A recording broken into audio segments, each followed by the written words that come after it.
Mga bossing, mag-follow po kayo sa ating Facebook page, ang Boss Dada TV Facebook page. Facebook pages. Dalawa po yan. Kasi marunong tayo ng singular and plural. Di tayo katulad ni Terry Ridon na bobo. Si Terry Ridon na pumapatol sa mga vlogger. Tangina, pikon na eh. Pikon ng hayop eh. Yan na, meron tayong dalawang Facebook pages and dalawang YouTube channels. Mag-subscribe po kayo sa ating mga YouTube channels. Libre po yan. Wala pong bayad ng subscription sa YouTube. Mag-subscribe po kayo, labas po muna kayo, punta kayo sa inyong search engine sa YouTube and then i-ano ninyo, i-type lang ninyo Boss Space Dada Space 2.0 and subscribe po kayo dyan at i-like and share ninyo. Panoorin po ninyo yung mga videos na ina-upload natin dyan.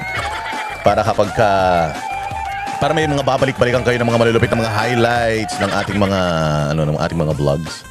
Ayan sa Facebook naman mga bossing, we are back in Facebook. So yung ating dalawang Facebook's really active and thank you for following yung ating isang Facebook page, yung Boss Dada. Pero yung Boss Dada TV still going strong and we are back. Kasi medyo ni-restrict yan nung nakaraan but now we are back. And napakaraming ang mga issues ng sambayanan natin and this past few weeks, talagang tayo, this past few days, so hindi tayo masyadong nakapag-vlog personal kasi syempre marami tayong mga inaasikaso. And mga bossing, alam niyo dumating ako dun sa punto na parang na-stress ako talaga. Na-stress ako sa mga nangyayari sa bayan natin. Tapos alam mo yun, I was really scrolling kasi before tayong mag-vlog, hindi ba? Syempre nag-scroll ka muna sa Facebook, ano ba yung mga tawag dito, ng gusto nating mga pag-usapan, mga topics that yung pare-pareho tayong interesado. Alam niyo, I think Saturday and Sunday was supposed to vlog. Na-saturate ako mga bossing. Na-saturate ako. Parang sabi ko, ba't ba ganito nangyayari sa Pilipinas? Tapos, nagugulat din ako sa laman ng Facebook kasi alam mo karamihan, puros bobo. Karamihan puros tanga at mga tarantado. Ang nakakatawa pa, mga malalaking tao pa, mga legal luminaries. Tapos makikita mo mga abogadong, mga unggoy, mga artistang, mga putang ina, puros lang namang kamunduhan at katarantaduhan ng mga pinaggagawa sa mga karir nila. Alam mo, the typical affected. Yung mga typical na mga affected ng kapag pro-masa yung leader, gano'n. Kasi siyempre mga Duterte pro-masa yan eh. Remember na impeach si Erap Estrada not because may ginawa siyang napakalaking kahayupang kalokohan sa Pilipinas, but because pro-masa siya.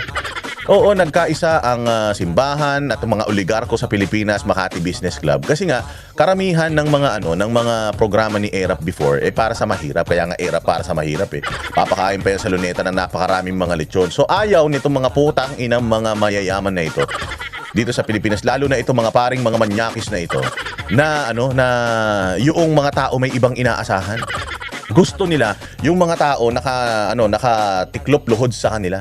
Gusto nila sa kanila lang umaasa yung tao, sa simbahan lang umaasa yung tao. Gusto nila sa lang umaasa yung tao, sa mga oligarko. Ayaw nila na may ibang parang Robin Hood ba? Yung tumutulong sa mga mahihirap na mga Pilipino. Ayaw nila noon. Kaya talagang tinrabaho nila si Erap Estrada. Ano man lang ba yun? Dapat ano man lang ba yung mga kaso ni Erap Estrada noon, napakaliit kumpara sa mga ginagawang kademonyohan ng ngayon. Kaya lang kasi yung ngayon, gumagawa ng kahayupan yung presidente natin, tapos kakampi niya yung mga oligarko. Ang ginawa niya, katulad din ng tatay niya, yung mga cronies ng tatay niya before, pinayaman ng tatay niya. Kaya ngayon, hindi nagrereklamo yung mga yun. Ngayon, ganun din, hindi nagrereklamo yung Makati Business Club, hindi nagrereklamo yung mga, kahit lubog ang ekonomiya natin, kahit lugi mga negosyo nila, hindi nagrereklamo. Bakit? Kasi pabor sa kanila yung presidenteng baliw eh. Ganun ang nangyayari. So, yan lang talaga eh. Kaya tinan mo, si Inday Sara gusto nilang i-impeach. And I think Pangulong Duterte before gusto rin nilang patalisikin. Bakit? Kasi nga, kalaban ni Pangulong Duterte yung mga oligarko, kalaban ni Pangulong Duterte yung mga adik, sindikato, mga komunista. Yun din ang kalaban ni Inday Sara. At alam nila nagkaroon na ng pattern eh. Nagkaroon na ng pattern at dumating sa punto na halos sambahin ng mga Pilipino si Pangulong Duterte. And ayaw na nila talaga magkaroon ng panibagong Duterte na sigurado na masasambahin ng mga tao and mag-change ng paradigm ng politics dito sa Pilipinas. Alam niyo yung paradigm of politics ng Pilipinas kasi puros mga kurakot yan. Mga kurakot yan, kaya ang ginagawa ni Bongbong Marcos, ayuda ng ayuda kasi gusto nila talaga, yung mga oligarko na yan, gusto nila may mga katulong sila. Gusto nila may mga driver sila. Gusto nila may mga hardinero sila. Di ba ganyan sa mga pelikula? Di ba may hardinero, may katulong, may driver, di ba? Gusto nila gano'n. Ang ibig ko sabihin, gusto nila laging umaasa sa kanila yung mga tao at gusto nila laging mahirap yung mga tao.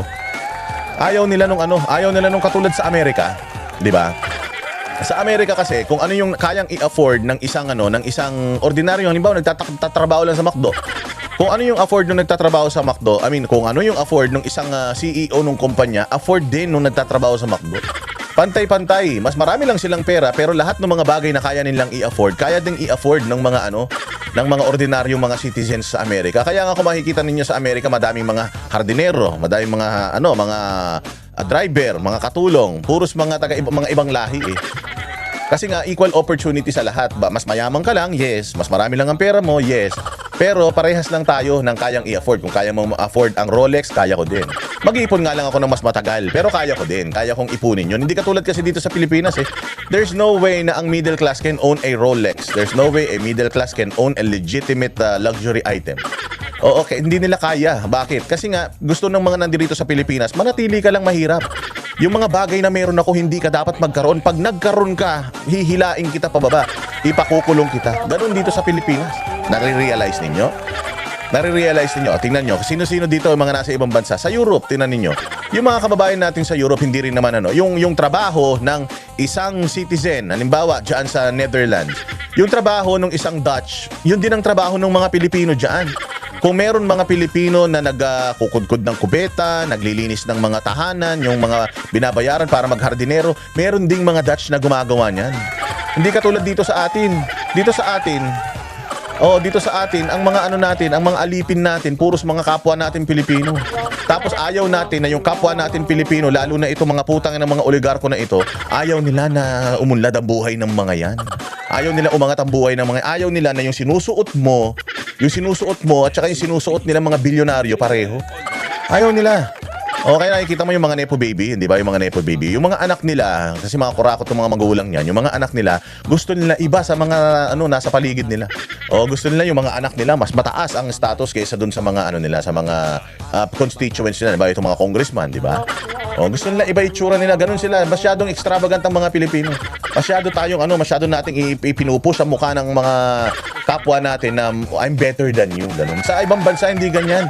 Alam mo, sa ibang bansa hindi ganyan yung mga Pilipino. Sabi ko nga sa inyo yung mga kaibigan ko ng Pilipino sa Amerika, pag pumupunta sila dito sa Pilipinas, oo, gipit na gipit sila. Pero pag tiningnan mo naman sila, pag bumibili sila ng mga sasakyan dito sa Pilipinas, yung sakto lang.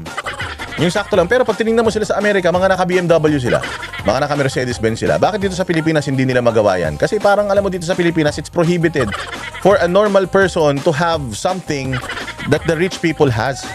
Oo. Ganun dito sa Pilipinas.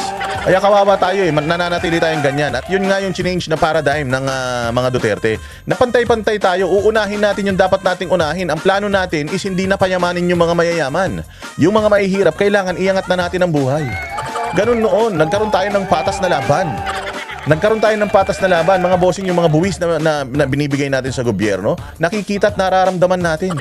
Oo, ganun ang ginawa ng mga Duterte at ayaw na nila yon. Ayaw ng mga pari na ganyan. Gusto ng mga pari na mamalimos lahat ng mga tao. Hindi ba sabi ko sa inyo yung mga simbahan na yan, yung mga simbahan ng Katoliko, na mga paligid yan, puros mga squatter, tumutulong ba mga putang ina niyan? Hinihingan pa nila ng pera yung mga tao na yan. O gusto mo mapunta sa langit? O bigay ka pera. Putang ina niya, magpapabinyag ka. O, mula pagkabuhay mo, nagbabayad ka na sa simbahan. Pero putang ina ng simbahan, nakatulong ba sa atin yan? Mga simbahan Katoliko na yan. Ako, Katoliko ko eh. Pagkapanganak mo pa lang, putang ina, sinisingil ka na ng mga hayop na yan. Oh, sisingilin ka ng mga yan. Saan? Sa pagpapabinyag, yung pitong sakramento. Lahat yan hanggang mamatay ka. Mayroong bayad sa simbahan. Putay, pagdadasal ka lang ng pari, magbabayad ka pa. Ganyang kahayop ang mga yan, ang yaman-yaman ng simbahan ng Katoliko. Pero tingnan mo lahat ng mga Katoliko, sino lang ang mga mayayaman? Yung mga nakatira lang sa subdivision. Pero karamihan ng mga Katoliko mahirap. Yan ang muka, alam mo yung Katolisismo, yan ang muka ng bansang Pilipinas. Oo, na sila lang ang mayaman, tapos lahat ng mga tagasunod nila, putang ina ninyo, puro kayo mahirap, magdasal kayo sa Diyos. Kasi kapag ang isang tagasunod maunlad ang buhay, wala na yan. Hindi na yan pupunta sa simbahan. Oo, kapag kaya medyo binigyan mo ng konting yan, wala na, hindi na pupunta sa simbahan yan. Hindi na magbibigay yan ng mga tithe sa simbahan, so malulugi sila. Oh, hindi yan katulad ng ibang simbahan. Yung ibang simbahan talagang ipinararamdam sa mga tao na lahat ng inyong mga biyayang natatanggap, kung ano may mga biyayang natatanggap nyo galing sa langit yan. Kaya lang mali ang turo ng Katoliko, corrupt ang Katoliko, kaya yung mga tagasunod sa kanila, corrupt din. Tingnan mo. Sino sa ngayon yung mga nagsasalita patungkol dito sa galit sa mga Duterte, sino? Mga pare. Bakit? Paano yung mga pare nagkakanlong ng mga kriminal? Yung mga pare nagkakanlong ng mga adik. Ipinapatronize yung mga addict. Ay, hindi addict yan. Ano yan? Sakit yan. Ay, hindi ano yan. Yung pagbibenta nila ng droga, hindi masama yan kasi wala silang trabaho. Kaya kailangan nila magbenta ng droga. Di ba mga pari yan? Nakikialam yung mga pari sa politika. Hindi naman sila mga politiko. Puta, kung gusto pala nila magpolitiko, di wag na silang magpari, di ba? Pakialam sila ng pakialam. So kaya yan ang mga galit na galit kasi binuksan ni Pangulong Duterte ang isip ng mga tao eh. Hindi lang kayo dapat nandito.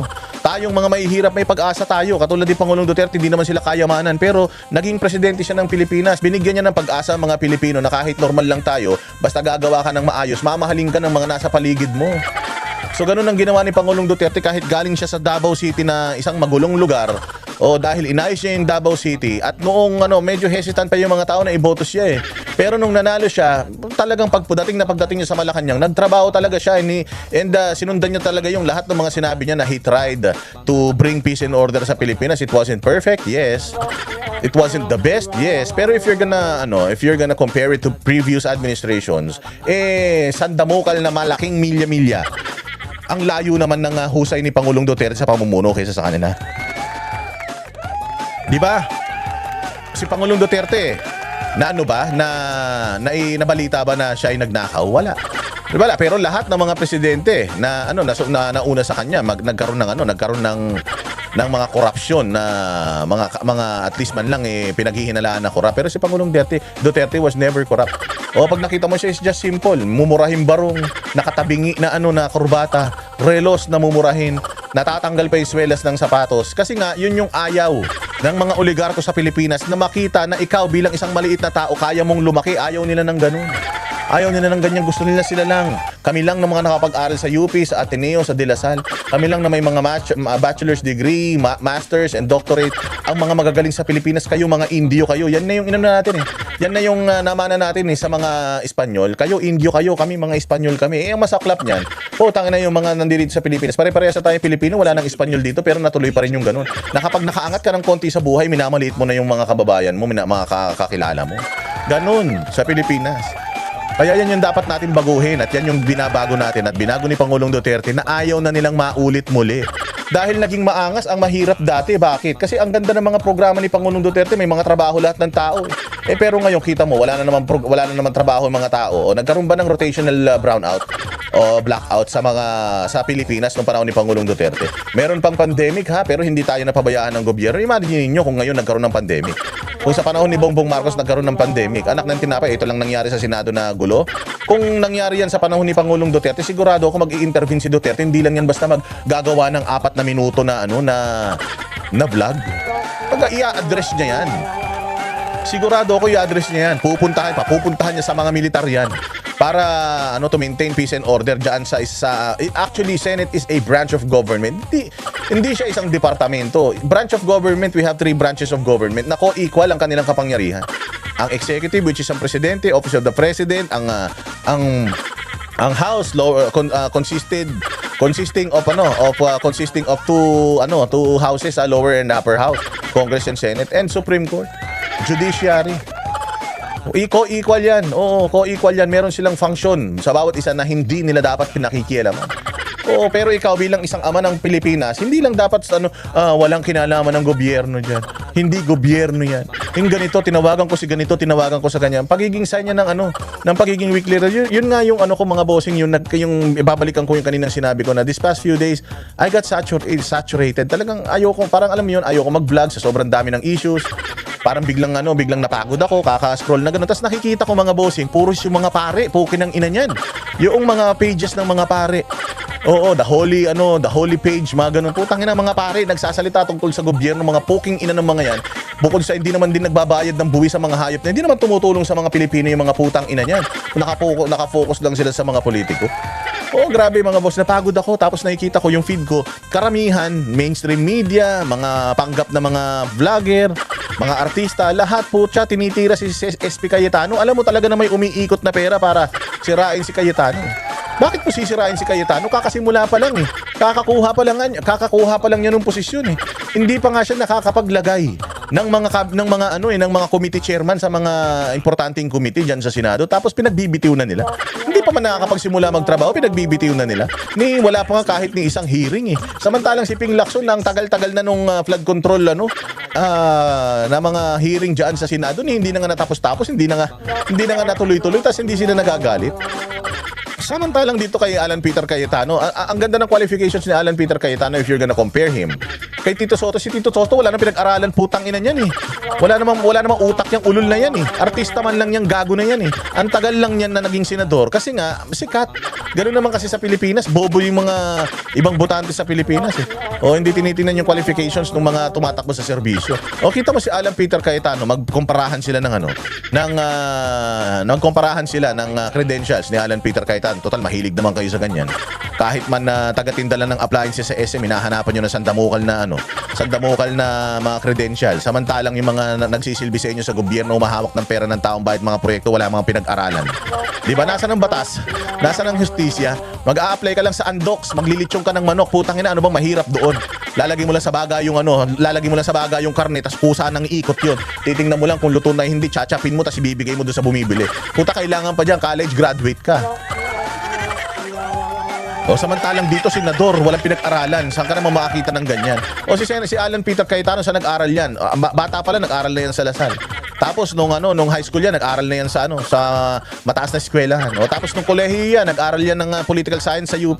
Gumraduate yan doon. Tapos nakuha niya yung kanyang pagiging abogado sa Ateneo. O tapos nakuha niya yung kanyang masteral. Nakuha niya sa De La Salle. Alam mo yun? Hindi, sa Ateneo na nga pala, sa Ateneo. Tapos ganyang kahusay yung tao na isang abogado. Gusto nyo ba na hawak na impeachment ni Inday Sara? Wala man lang alam. Ngayon pala nag-aaral. Tangina, noon nga pinag-aaral ka ng magulang mo, hindi ka nag-aaral. Ngayon ka pa mag-aaral, kailan lolo ka na. Anong i-absorb ng utak mo? Puro kalyo na yan. Kami ang boses ng masa, hindi natatakot. Katotohanan lang, di kami nalulunod. Walang bahid ng sismis, lahat ay totoo. Kahit sino ka pa, pag mali ka babanatan ka. Walang pinipili kulay, wala kaming kinikilingan. Basta para sa bayan, kami lalaban. Pagtama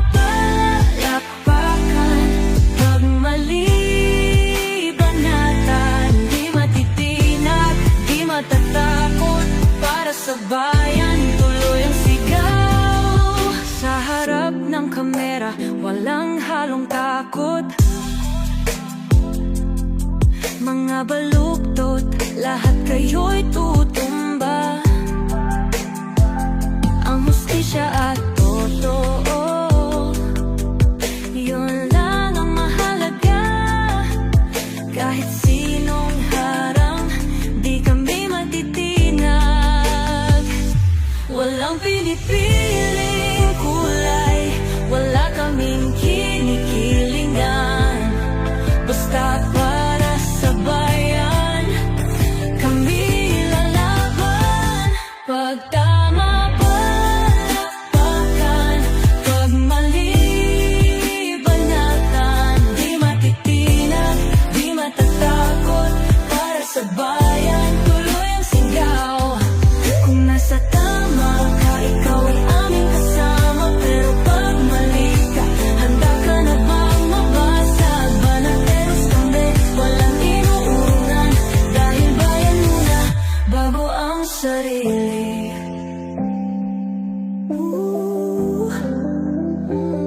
Bago ang sarili.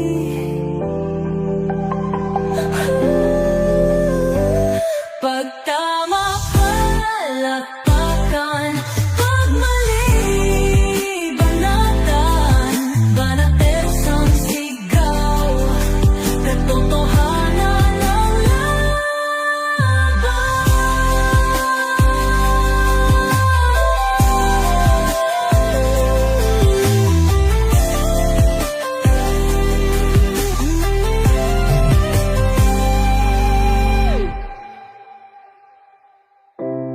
Sa harap ng